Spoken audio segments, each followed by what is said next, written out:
سبحان اللہ والحمد للہ۔ بسم اللہ الرحمن الرحیم۔ ورحمۃ اللہ وبرکاتہ۔ بھائیوں، بہنوں، بیٹوں اور بیٹیوں، تجوید کے بنیادی اصولوں اور صحیح تلفظ کے بغیر قرآن مجید پڑھنے سے معنی اور مفہوم میں اکثر اوقات تبدیلی واقع ہوتی رہتی ہے، جس سے سخت گناہگار ہونے کا خدشہ بھی لاحق ہو جاتا ہے۔ اللہم احفظنا من ذالک، اللہ ہم سب کو اس سے محفوظ رکھے، آمین۔ ہمارا نہایت بڑا المیہ ہے کہ ہم میں سے اکثریت کو ناظرہ قرآن تک صحیح نہیں پڑھنا آتا۔ انا للہ و انا الیہ راجعون۔ اور مزید دکھ اور افسوس تو اس بات کا ہے کہ نہ ہی ہم اس کے لیے کسی قسم کی کوئی اصلاح کی کوشش کرنے کے لیے تیار ہوتے ہیں، حالانکہ امت محمدیہ صلی اللہ علیہ وسلم پر جس طرح قرآن مجید کو سمجھنا اور اس کی تعلیمات پر عمل کرنا فرض ہے، اس طرح قرآن مجید کو صحیح تلفظ اور تجوید کے بنیادی اصولوں کے مطابق پڑھنا بھی ہر مسلمان پر لازم اور فرض ہے۔ چلیں ہم اپنا سبق سٹارٹ کرتے ہیں۔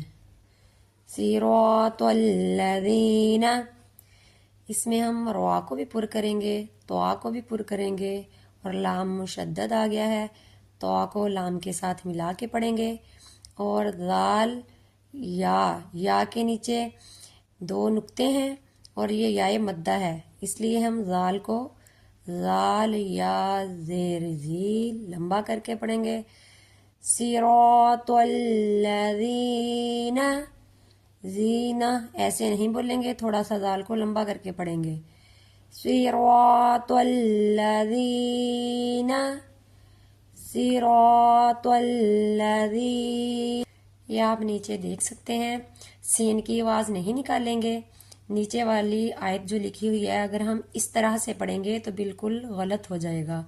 سین کی آواز نہیں نکالیں گے، سواد پڑھیں گے، اور تلزینہ نہیں بولیں گے، زینہ، زا کی آواز نہیں نکالیں گے، غال کو نرم کریں گے، زبان کو سامنے والی جو زبان کا کنارہ ہے نا، سامنے والے دونوں دانتوں کے کنارے سے لگا کے تھوڑا سا زبان سے باہر نکال کے ہم اسے ادا کریں گے، زینہ، زینہ، زینہ نہیں پڑھیں گے۔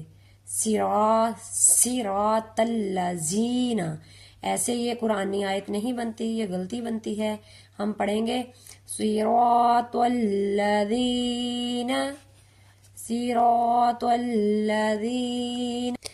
آگے دیکھیں، آگے ہے انعمت، اسے ہم نون پہ گنہ نہیں کریں گے، ناک میں آواز نہیں جائے گی، کیونکہ نون کے آگے عین آ گئی ہے۔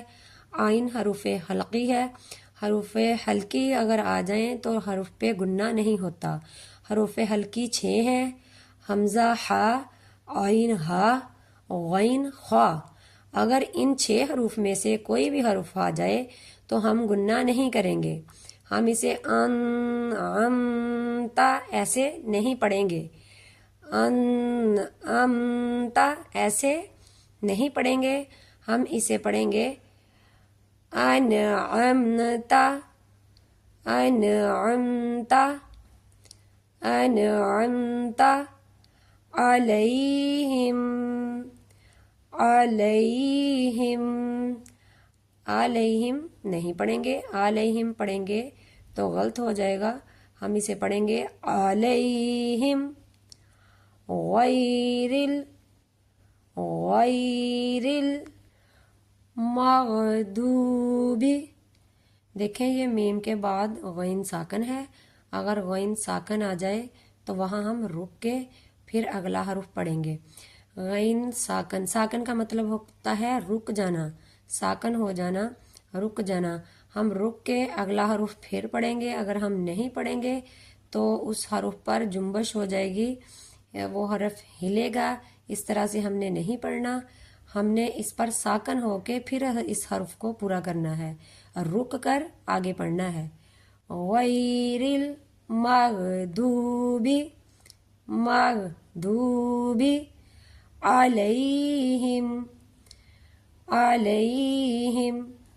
دیکھیں ادھر سے انعمتا، انعمتا، اگر ہم امتا میم پہ بھی ہم گنہ نہیں کریں گے، کیونکہ میم کے بعد یا تو با آئے تب گنہ ہوتا ہے یا پھر میم کے بعد میم آئے، جبکہ قلقلہ میم پر نہیں ہوگا، قلقلہ صرف 5 حروف پر ہوتا ہے، قاف طا با جیم دال، ان کے علاوہ کوئی بھی حرف ہو اس پر قلقلہ نہیں ہوتا۔ انعمت علیہم غیر المغضوب غیر المغضوب علیہم ولا الضالین۔ یہ جو دعا مد ہے نا، یہ بڑی مد ہے، اس کو ہم 5 سے 6 الف کے برابر لمبا کر کے پڑھیں گے۔ یہ 5 سے 6 الف کے برابر لمبی ہوگی، اور اس کے حجے کرنے کا طریقہ بھی میں آپ کو بتاتی ہوں۔ جب بھی اس طرح کے حروف کے حجے کرنے ہو تو ہم اس کا ناپنے کے لیے اس کی گلائی کے حساب سے مد کے حجے کریں گے۔ کیسے کریں گے؟ گلائی کے حساب سے، یعنی ہم ضاد سے شروع کر کے ضاد الف لام مد زبر ضا، ضاد الف لام مد زبر ضا، ضالین ولا الضالین۔ دیکھیں ہم اکثر لوگ اسے جلدی سے پڑھ جاتے ہیں، اتنا لمبا نہیں کرتے، اور کچھ لوگ اسے یہ دیکھو نیچے دیا ہوا ضالین پڑھتے ہیں، جبکہ یہ ضالین نہیں ہے، اس میں سے زا کی آواز بھی نہیں نکلے گی۔ اور یہ جو ضاد والا حرف ہے نا، یہ زبان کے کناروں سے ادا ہوتا ہے، نہ تو ہم اس کو ہم دا بولیں گے کہ زبان کا اگلا حصہ اوپر تالو کے ساتھ ٹچ ہو، نہ ہم اسے زا بولیں گے کہ یہ زا سین والا مخرج ادا ہو جائے گا، لہٰذا زبان کے کناروں سے ہم اسے ادا کریں گے۔ اعلیٰ الضالین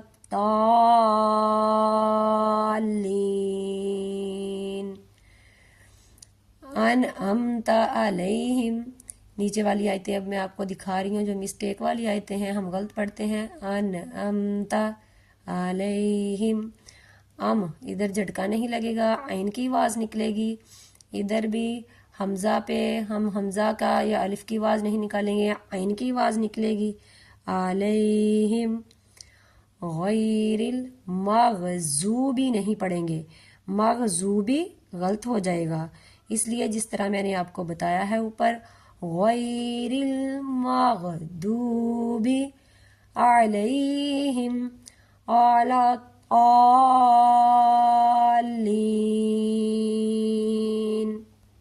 ہماری سورۃ الفاتحہ کی آیت تلاوت مکمل ہوئی، انشاءاللہ ہم اسے تلفظ اور مخرج کے ساتھ صحیح کر کے ادا کریں گے، تاکہ ہم نے ہر نماز میں اس سورت کو پڑھنا ہوتا ہے اور ہم ایک ہی غلطی کو بار بار نہ کریں۔ انشاءاللہ العزیز اس کو تلفظ اور مخرج کے ساتھ جو بھی دیکھے سب یاد کیے گا۔ الدین النصیحۃ، دین سراسر خیر خواہی اور اخلاص کا نام ہے۔